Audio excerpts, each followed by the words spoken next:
La siguiente es una producción de 360podcast.sb. A continuación, Historia Azul, la historia de El Salvador.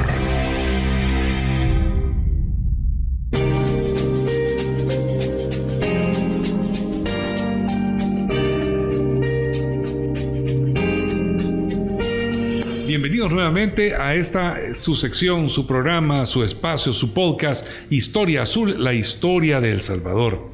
En esta ocasión vamos a darle continuidad y vamos a aprovechar la presencia, el conocimiento y todo lo que nos va a contar don Pedro Escalante Arce en este programa, por supuesto bajo la conducción y guía de nuestro amigo, nuestro experto en el tema de historia, Herbert Erquicia, historiador y arquitecto, con quien tenemos el gusto, Herbert y este servidor Carlos Arévalo, de poderle brindar semana a semana un nuevo episodio de este proyectazo que nos ha gustado tanto, que se llama Historia Azul, Historia de Salvador. Contanos, Herbert, ¿cómo vamos a hacer ahora? Gracias, Carlos, ya me hiciste arquitecto, fíjate.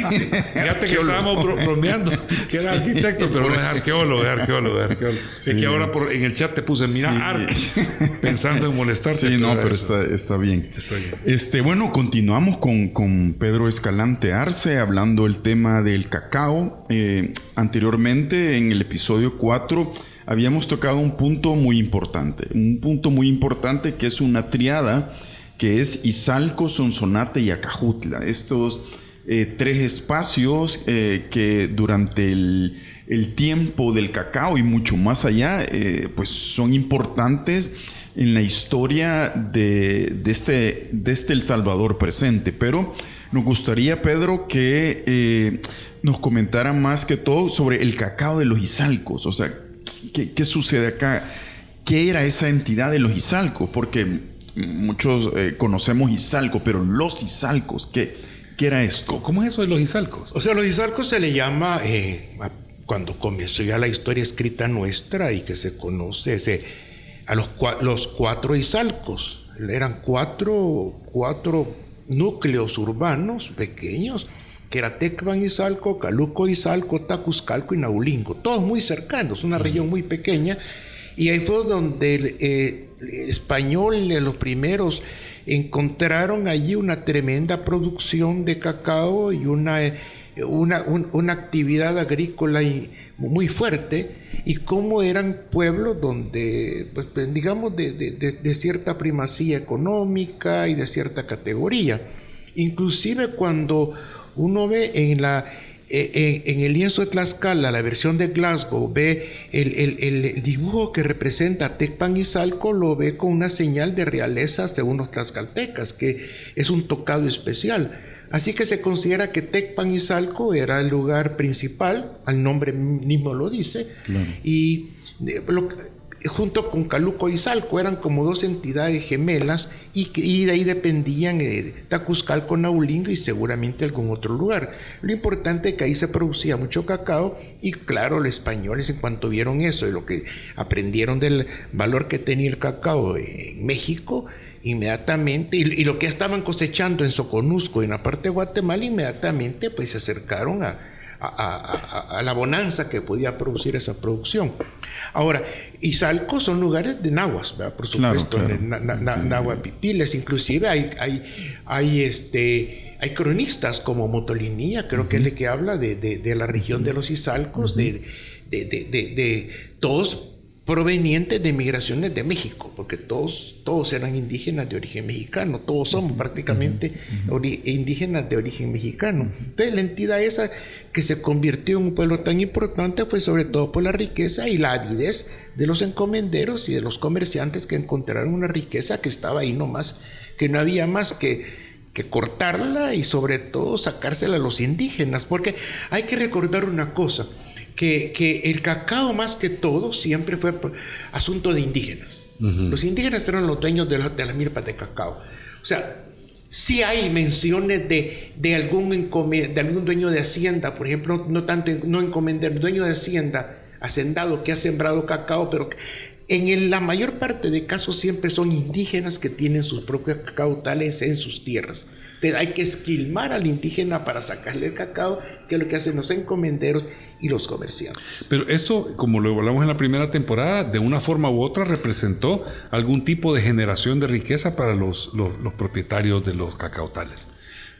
Bueno, sí. Es decir, si llegaban los encomenderos y los finqueros o los hacendados y solo se llegaban a quitarles el cacao, pues iban a dejar de producirlo, iban a emigrar, se iban a ir huyendo a otras partes. Tenía que haber esa convivencia económica. Pues precisamente esa avidez, esa de los españoles ahí, es lo que va a producir una decadencia del cacao de los Izalcos, o sea, haber esquilmado demasiado a los grupos indígenas, sobre todo en un lugar donde llegaron muchas enfermedades y la población disminuyó tremendamente. Por eso es que Izalco es el lugar, esa parte de los 4 Izalcos, debido a la necesidad de mano de obra, cuando aquello disminuyó por las pestes, por las enfermedades sobre todo pulmonares, es el lugar en el actual Salvador donde uno ve el fenómeno de los indios que se llamaban indígenas alquilones, que están en los documentos. Eran los indígenas que venían de otras partes a trabajar en los cacautales, les pagaban en cacao a ellos y venían a trabajar para otros indígenas, porque los indígenas de Izalco habían disminuido y necesitaban gente que trabajara para ellos. Sí.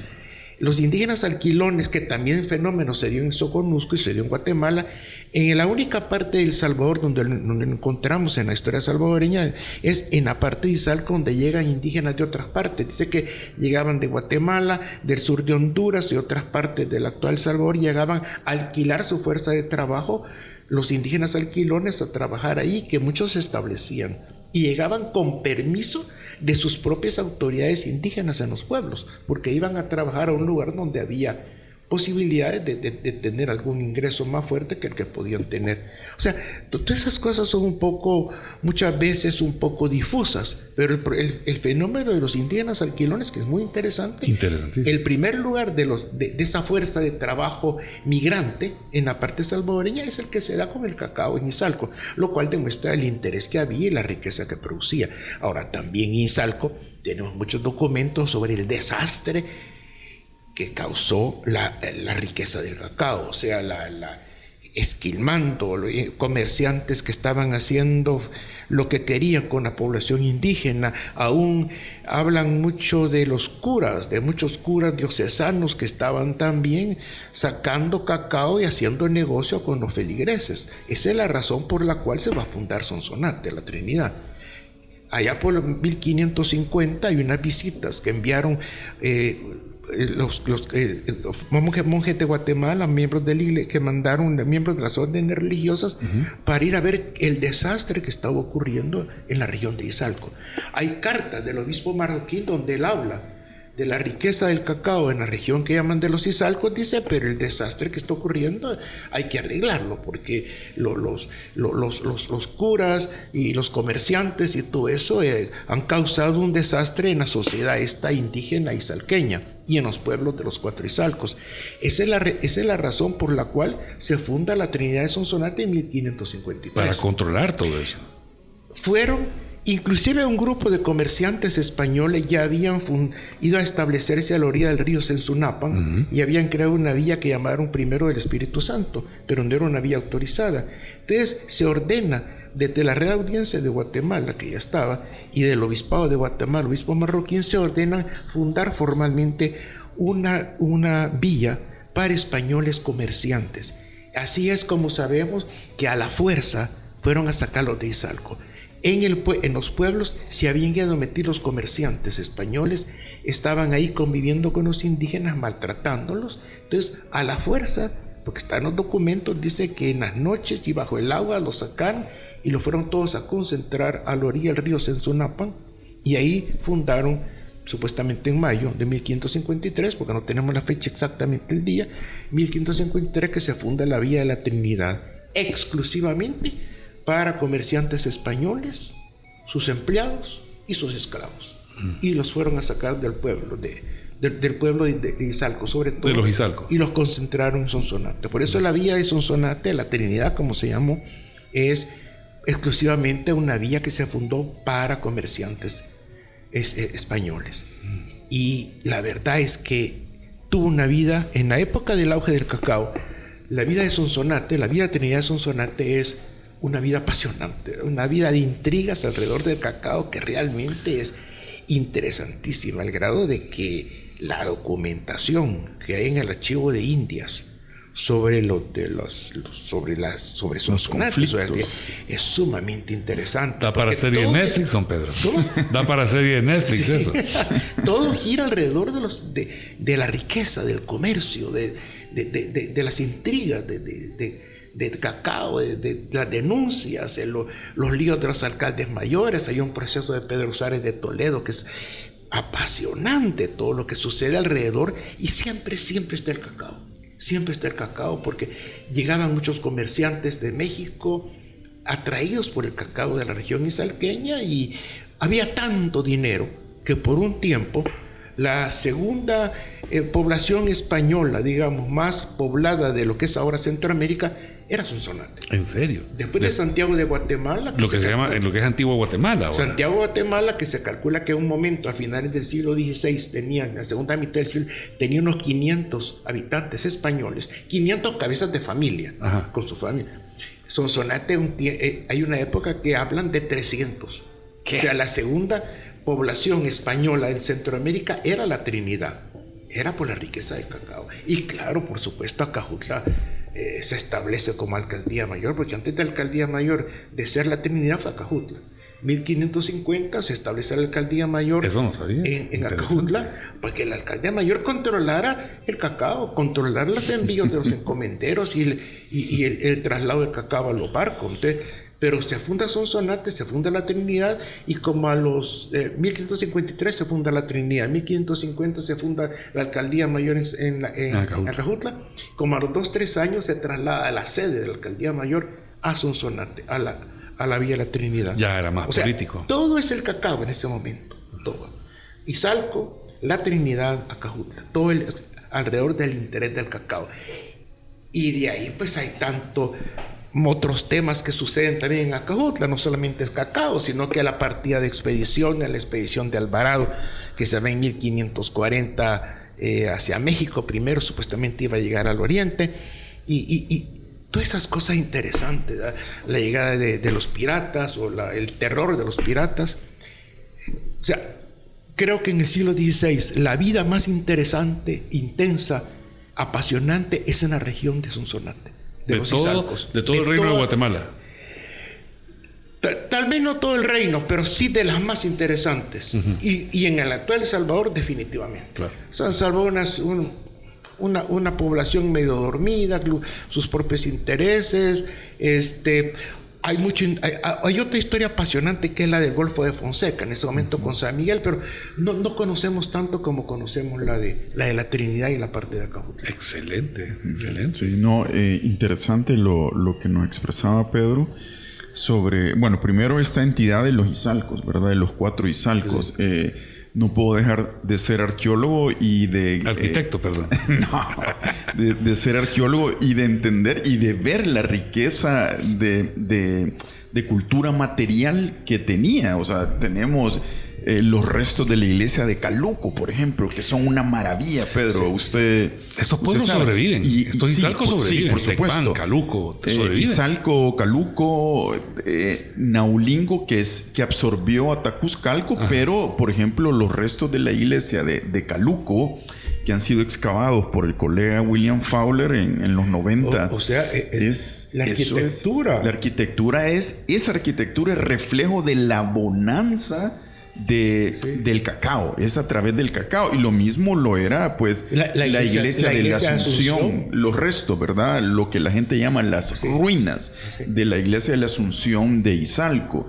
Entonces ahí podemos ver también, como te digo, la bonanza que tiene esa sociedad de Izalco, Sonsonate, Acajutla, y cómo por ejemplo, Sonsonate se vuelve un espacio muy importante del reino de Guatemala. Claro, hay personajes importantísimos ahí, comenzando Pedro. con la familia encomendera de los Guzmán. Es que es una historia fascinante, la historia de los Guzmán. Eran los grandes encomenderos de Tecpan y Salco.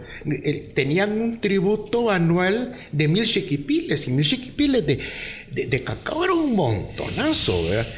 Claro, había otros encomenderos que también ganaban mucha plata en Caluco y todo eso, pero los de Tecpan, que eran los Guzmán. Además, la historia de los Guzmán, que se conoce, los líos que tuvieron incluso en España por la riqueza que ellos manejaban, en fin, es sumamente interesante la de los Guzmán, ¿verdad? Y así un montón de personajes, los líos de Inquisición, por ejemplo. Hasta hace poco aquí en El Sabor se desconocían los problemas de Inquisición. Sí. Sin embargo, era por una razón, porque nosotros en la parte inquisitorial dependíamos del Tribunal del Santo Oficio de México. Entonces aquí lo que habían eran comisarios en diferentes, sobre todo en los pueblos digamos españoles, como decíamos, San Salvador, San Miguel, después San Vicente, Sonsonate. Y en Guatemala era igual. En Guatemala había un comisario general, un famoso Carvajal, que era el comisario, pero todos dependíamos del Santo Oficio de México. Y los procesos, los únicos procesos incoados completamente, digamos, que van a terminar en auto de fe, son los de Sonsonate. Y en eso tenía mucho que ver la riqueza del cacao. Hay un proceso muy conocido. Es un tema de intrigas y de manipulación para... Sí, además eran mucha gente que venía en cierta manera, que había sido encausada en México y que venían para acá huyendo, pero era porque aquí sabían dinero y podían ellos mantener su vida. O sea, hay varios procesos en los archivos de Inquisición en México que tienen lugar en Sonsonate. Hay uno de un portugués, Marco Antonio Rodríguez, que lo toman preso en Sonsonate y que estaba comerciando en cacao. En fin, hay cosas de lo más interesante. ¿Y por qué lo estaban acusando, Pedro? Por Marco Antonio Rodríguez, lo que pasa es que él tiene que ver con la familia famosa de origen portugués en México, que comparecieron todos en un famoso auto de fe de fines del siglo XVI, y algunos los mataron. De parte de ese grupo de criptojudíos, como le llamaban, era Marco Antonio, y sabían que había huido, decían, hacia la parte de la Trinidad en Guatemala. Entonces, por eso es que viene el proceso, lo mandan a buscar. O sea, son judíos conversos Son judíos supuestamente conversos, pero que los acusan de mantener su religión judía. También está el lío de William Cornelius, que era un compañero de Drake, de la parte en un desembarco que hubo... De Francis Drake. En un desembarco que hubo en la época de Hawkins en el Golfo de México, y que andaban buscando después los que se habían escapado, y supieron que Cornelius vivía en la Trinidad, en Sonsonate, que vivía con un nombre ficticio y todo. O sea, esos procesos son fascinantes. Y no solo por piratas, sino que por protestantes. Por protestantes.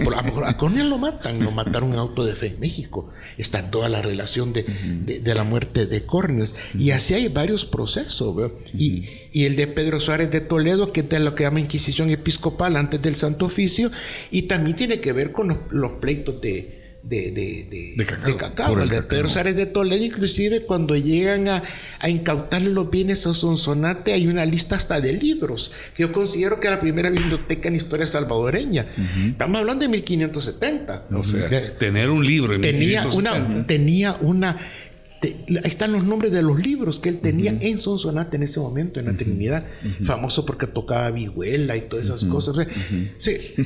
Si alguna cosa es fascinante, trágico, es un proceso de Inquisición. Claro. Ahí está todo. Y como son procesos detallado, exacto. Todo lo que van a trabar embargo, todas las declaraciones, toda la vida de esa época está en un proceso de Inquisición.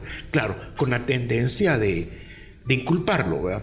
Pero está todo detallado. Y los motivos no necesariamente tenían que ser motivos religiosos. Muy posiblemente, y le voy a preguntar ahorita, de esta persona, Guzmán, que era encomendero de Sonsonate, de Caluco, ¿verdad? De Tecpan, de Izalco. Asunción Izalco. Entonces, usted mencionó que tenía problemas con la corona a raíz de la riqueza que había acumulado. Sí. Es decir, ya era un tema de envidias.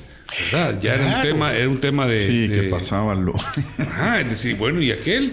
¿Por Ajá, qué aquel? ¿Por qué aquel y yo no? Sí. ¿Verdad? Si yo no soy como dicen algunos libros, él es un noble de goteo, Sí. no es un noble de pura cepa. Y es increíble cómo la historia nuestra, en ciertos capítulos, se va uniendo con la historia de España. En esa época, muchos de los personajes que encontramos son huidos de lo que se llama la guerra de las comunidades en España contra Carlos V. Que huyen aquí y aquí se establecen en Guatemala, en la parte de San Salvador, parte de la Trinidad, época de Maldonado, que se considera que era pariente de los famosos miembros de las guerras de las comunidades en España. Entonces, hay una... Bueno, está el caso, por ejemplo, de estos personajes que encontramos por todos lados. Está el caso del fundador de ¿cómo se llama? De San Miguel, que es Moscoso. ¿Cómo se llamaba? Moscoso, Luis de sí. Moscoso. Luis de Moscoso, Pedro Luis, sí. ¿no? Luis de Luis de Moscoso, Moscoso, sí. que funda ¿cómo se llama? San Miguel en 1530. Se funda San Miguel en 1530, pero en su primer sitio, no en el San Miguel actual, sino que su primer lugar, que estuvo cerca de Usulután. Pero Luis de Moscoso después es el compañero de Hernando de Soto en el descubrimiento del río Mississippi. O sea, uno miembro de los primeros habitantes de San Salvador los encontramos después en el Perú. En las guerras contra Pizarro, entre Almagro y Pizarro, encontramos y Diego de Alvarado, que se considera que es el verdadero fundador de San Salvador en 1528, o por lo menos el que dirigió la fundación material y formal de San Salvador. Diego de Alvarado después es el gran compañero de Diego de Almagro en el Perú. O sea, son personajes que están por muchos lugares y muchos de esos están en San Salvador o están en la parte de la Trinidad. Ahora, hay un personaje que hablamos con Herbert, por ejemplo, en la parte de Sonsonate, en la parte de la Trinidad, que fue alcalde mayor y que era amigo de Cervantes y que está mencionado en la Galatea y en el viaje del Parnaso, de Juan de Mestanza Rivera. Juan de Mestanza está mencionado por Cervantes, le llama, hay una parte de esas obras en el cual se lo dedica a Juan de Mestanza y dice que está en Guatemala, claro, porque todos éramos Guatemala, no había ninguna diferencia. Dice, ahí habla que está de Juan de Mestanza en la Galatea y en el viaje del Parnaso menciona, y luego menciona cuando Mestanza regresa a España.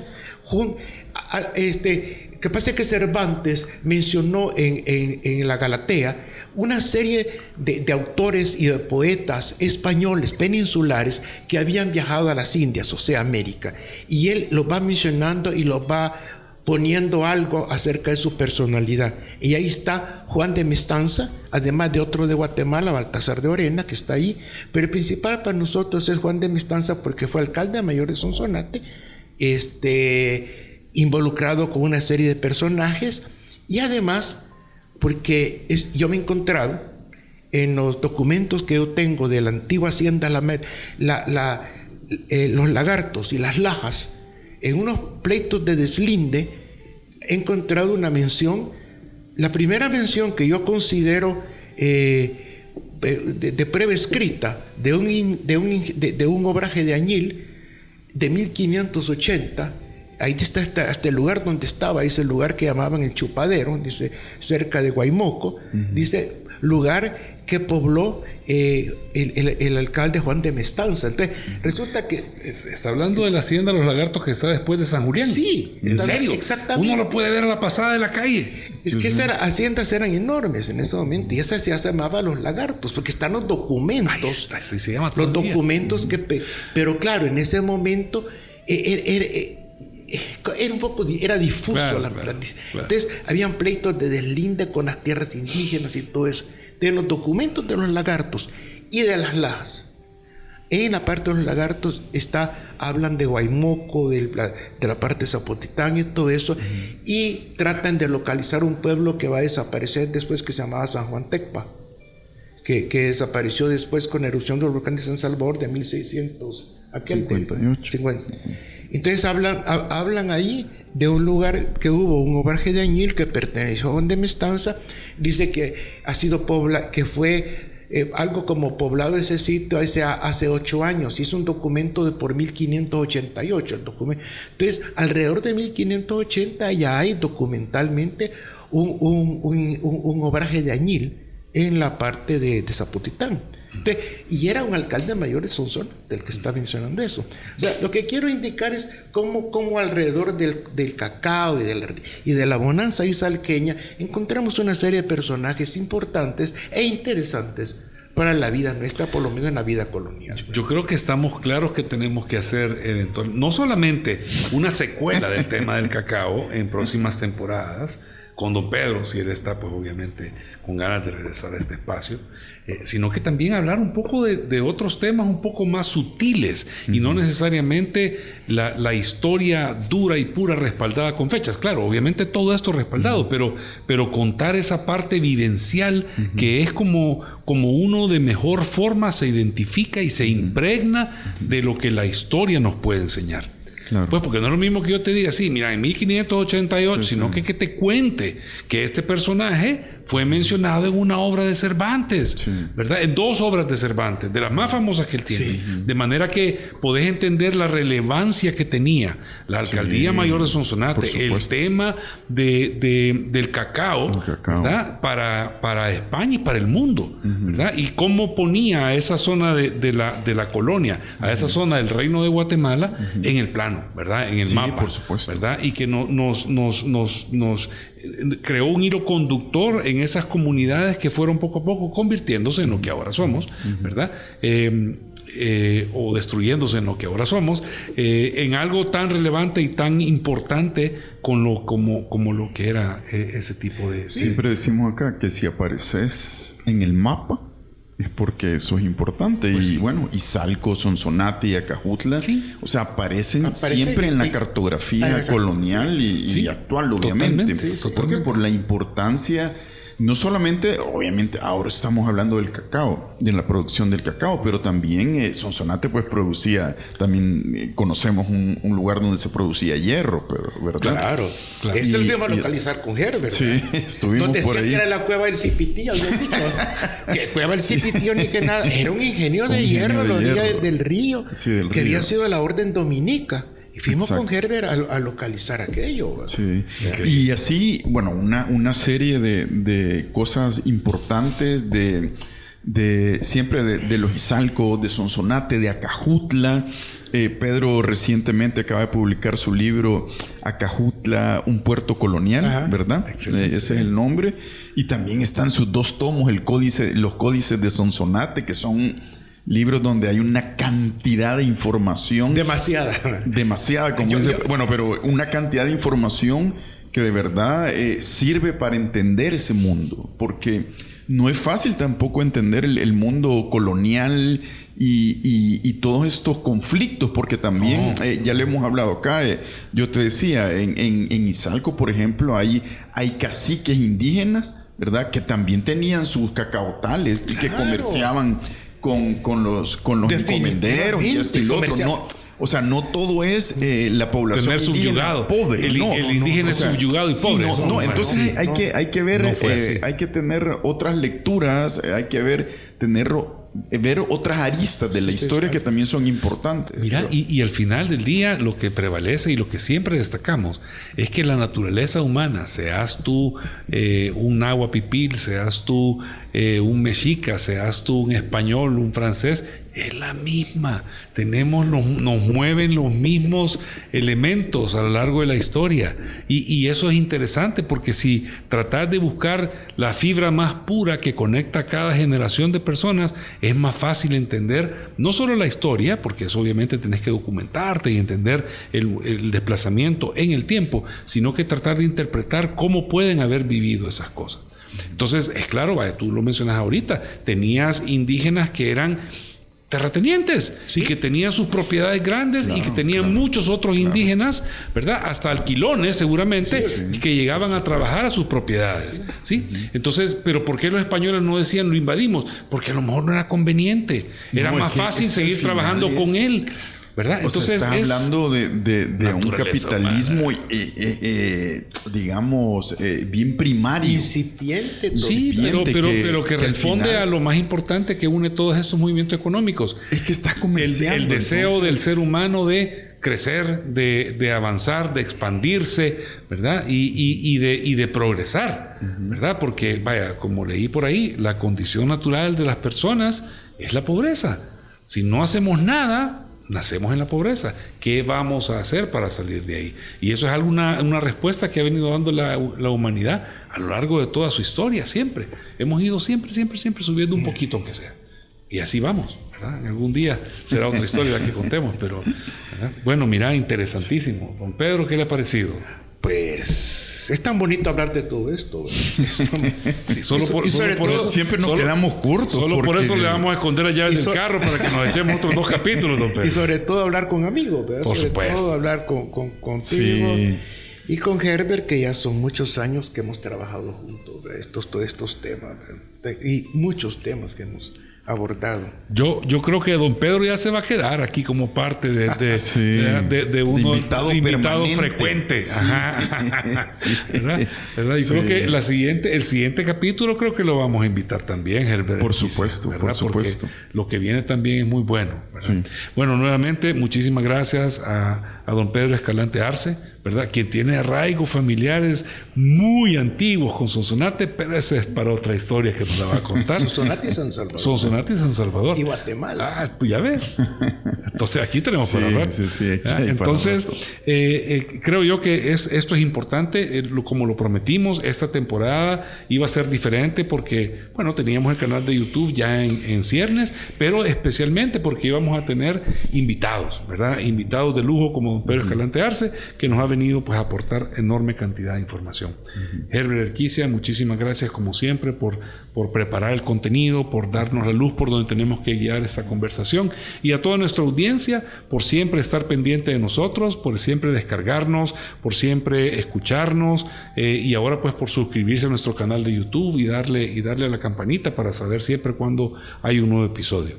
No fallamos, no terminamos este episodio sin darle un poco de pensamiento a otra frase para que durante toda la semana le demos trabajo. Ok, bueno, la frase del día de hoy es de Claude Lévi-Strauss y es: al conocimiento del pasado le atribuimos la capacidad de permitirnos comprender el presente, y ese presente nos sirve para hacer previsiones sobre el futuro. Excelente.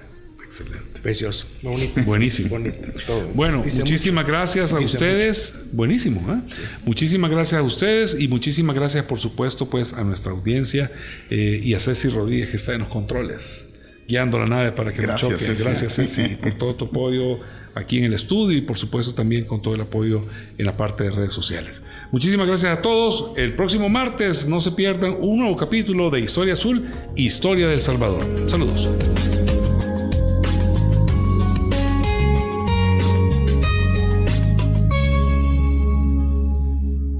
Esta fue una producción de 360podcast.sb.